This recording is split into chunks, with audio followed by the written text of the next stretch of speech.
আন্তর্জাতিক মাতৃভাষা দিবসে কেন্দ্রীয় শহীদ মিনারে শ্রদ্ধা জানিয়েছেন বিভিন্ন রাজনৈতিক দলের নেতাকর্মীরা। ৫২-র ২১-এর প্রেরণায় বৈষম্যহীন রাষ্ট্র গড়ার প্রত্যাশা সবার। বিএনপি নেতারা বলেন, দেশে আবারও ফ্যাসিবাদের উত্থান হলে তা রুখে দেবে ২১-এর চেতনা। এ নিয়ে বিস্তারিত আরও জানতে চাই আমাদের সাথে বার্তাকক্ষ থেকে যুক্ত হচ্ছেন সরাসরি স্টাফ রিপোর্টার ইকবাল অনিক। অনেক আপনার প্রতিবেদন দেখলাম, আমরা সাধারণ মানুষের কথা শুনলাম। আমার শুরুতে আপনার কাছে যে প্রশ্ন থাকবে যে সাধারণ মানুষ আসলে কি ধরনের বাংলাদেশ দেখতে চায় ২১-এর চেতনায়, যে বাংলা দেশে আসলে ২১-এর চেতনা প্রতিফলিত হবে। আরেকটি বিষয়, রাজনৈতিক নেতারা যেটি বললেন যে ২১-এর চেতনা দিয়ে তারা ফ্যাসিবাদ রুখে দেবেন, সেই রুখে দেওয়ার রূপটা আসলে কি হবে, বা সেই ব্যাপারে আসলে তাদের কোনো পরিকল্পনা বা পরামর্শ রয়েছে কিনা?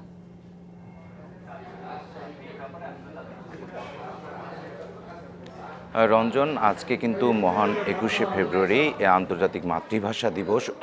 ১৯৫২ সালের আজকের এই দিনে কিন্তু ভাষার জন্য আন্দোলন করে কিন্তু ১৪৪ ধারার ব্যারিকেড ভেঙে কিন্তু তা ভাষার জন্য আন্দোলন করেছিলেন। এই আন্দোলনে কিন্তু রফিক, শফিক, বরকতরা শহীদ হয়েছেন।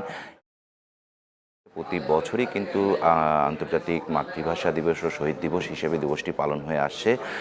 এবারের প্রেক্ষাপটে যে পরবর্তী একটি জুলাই আগস্টে গণ অভ্যুত্থানের পর কিন্তু এবারই প্রথম হচ্ছে ফ্যাসিবাদের দোসররা কিন্তু এই আন্তর্জাতিক মাতৃভাষা দিবসে অংশগ্রহণ করেনি, এবং যারা এই জুলাই আগস্টের আন্দোলনের সঙ্গে যুক্ত ছিলেন তারা কিন্তু এই আন্দোলনের সঙ্গে যুক্ত ছিলেন, তারা কিন্তু আজকে মহান ২১শে ফেব্রুয়ারি উপলক্ষে শহীদদের স্মরণে শ্রদ্ধা জ্ঞাপন করেছেন। তারা কিন্তু বলেছেন যে এই ২১শে ফেব্রুয়ারি যে আন্দোলন হয়েছিল ভাষার জন্য, সেটি কিন্তু বাংলাদেশের চেতনা বলা চলে। কারণ তারা বলছেন যে এই ১৯৪৭ সালে দেশভাগের পর প্রথম আন্দোলন কিন্তু এই ভাষার আন্দোলন। সেই ভাষার আন্দোলনের পর থেকে কিন্তু ১৯৭১ সালের মুক্তিযুদ্ধ, ১৯৯১ সালের স্বৈরাচার বিরোধী আন্দোলন, এবং সব শেষ হচ্ছে জুলাই আগস্টের যে ফ্যাসিবাদ সরকার আছে, সে আওয়ামী লীগ সরকার, তাদের বিরুদ্ধে যে আন্দোলন, এই আন্দোলনের পর কিন্তু এই যে সবগুলো আন্দোলন কিন্তু এই একই সূত্রে গাঁথা, যে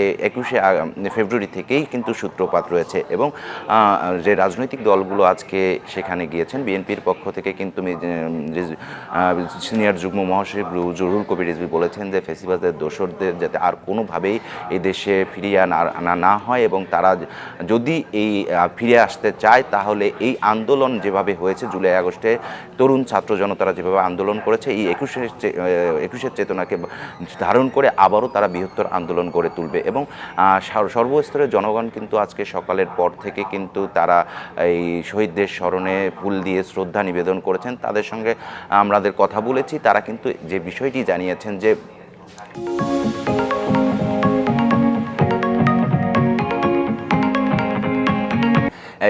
বাংলা ভাষা হচ্ছে একটি বাঙালি জাতির জন্য একটি চেতনা। এই বাংলা ভাষার জন্য অনেকেই প্রাণ দিয়েছেন, তাদের এই ভাষাকে। ইকবাল অনিক, আপনাকে থামিয়ে যদি একটু জানতে চাই, যেটি হচ্ছে যে সাধারণ মানুষের চাওয়াটা আসলে কি, তারা কেমন বাংলাদেশ দেখতে চায়? অনেক নিশ্চয় শুনতে পাচ্ছেন, সাধারণ মানুষের চাওয়াটা কি, সাধারণ মানুষ কি চায়?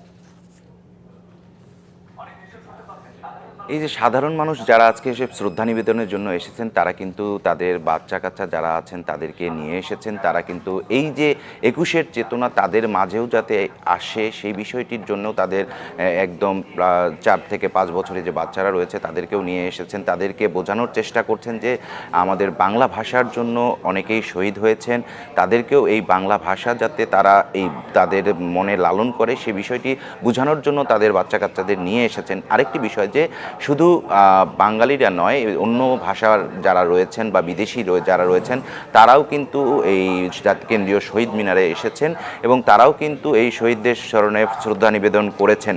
এবং তারাও বলছেন যে বাংলা ভাষাটাকে তারা লালন করেন, এবং যে এই বিশ্বের কোনো জায়গাতেই কিন্তু হচ্ছে ভাষার জন্য জীবন দেয়নি, তাই তারা এই ভাষাকে সমর্থন দিয়ে বা স্বীকৃতি দিয়ে তারা কিন্তু এই শহীদ মিনারে এসেছেন।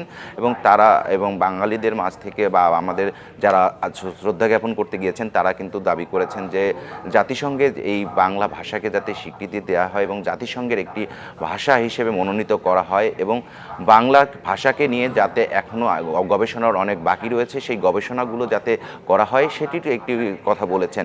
আরেকটি বিষয় যে এখনও কিন্তু আমাদের বাংলা ভাষার যে 1952 সালের যে সঠিক ইতিহাসটা এখনও যে তরুণ সমাজ রয়েছে তারা কিন্তু জানতে পারেননি বা তারা এখনও বলতে পারেন না 1952 সালে ভাষা আন্দোলন কেন হয়েছিল, সে বিষয়গুলো যাতে রিসার্চের মাধ্যমে উঠে আসে এই বিষয়গুলো কিন্তু যারা এসেছেন শ্রদ্ধা জ্ঞাপনের জন্য তারা কিন্তু এই দাবিটিও তুলেছেন যে বাংলা ভাষা নিয়ে বৃহত্তর যাতে গবেষণা করা হয়।